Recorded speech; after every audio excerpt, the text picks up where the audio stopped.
Well, hello, and look at you go. Michael Ramirez is a two-time Pulitzer Prize winner and the senior editor and editorial cartoonist for Investors Business Daily. He's been slinging ink at politicians for decades, and he's the author of a new collection of political cartoons entitled Give Me Liberty or Give Me Obamacare.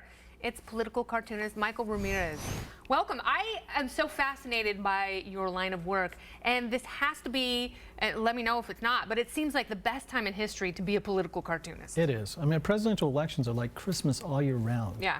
Especially with this cast of characters. Boy, it's I get tired not from drawing cartoons, but from writing thank you notes to all the different campaigns. But it's like Christmas and the Olympics and Comic-Con all year round wrapped into one. Have you ever seen such political insanity? No, and that's a sad thing for the terrorists, by the way. The virgins that they're going to get are all the people that attend Comic-Con.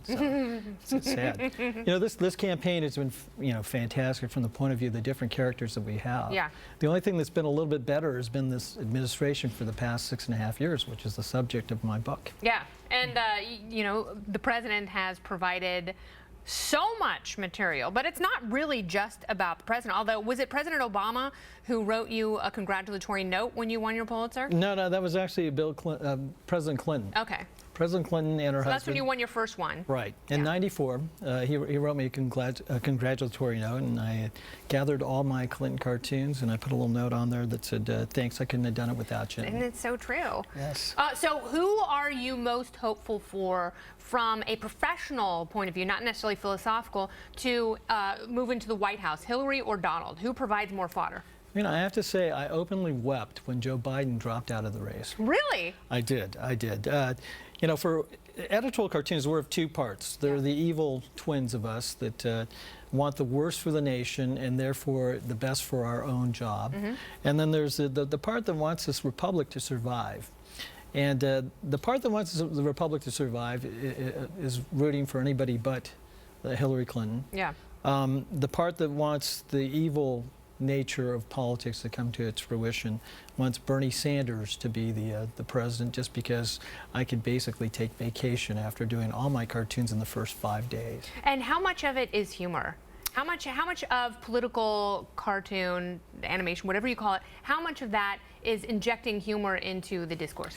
Well, humor is a very powerful tool to reach a much larger audience with your message. Yeah. So I facilitate it as a tool, but I believe in editorial cartooning as serious journalism. Yeah.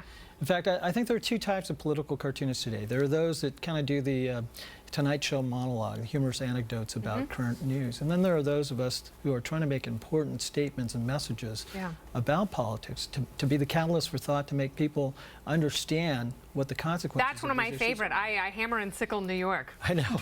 New York. I know. This morning when I was having breakfast, I had one of the New York guides telling me how much salt I could put on my eggs. Oh, thanks for that. Yeah, I had to hide my big gulp. Oh, well, I appreciate your time. Congratulations on all your success. Well, thanks. And the book that's out, people will recognize your work as they thumb through the book, as I did. And, I really marvel at the cleverness and the layers that go into political cartooning. And that's... But, like I said, we want to be the catalyst for thought. This republic is really in jeopardy. And what's happened in the last 7 years has just been tremendously bad for this nation.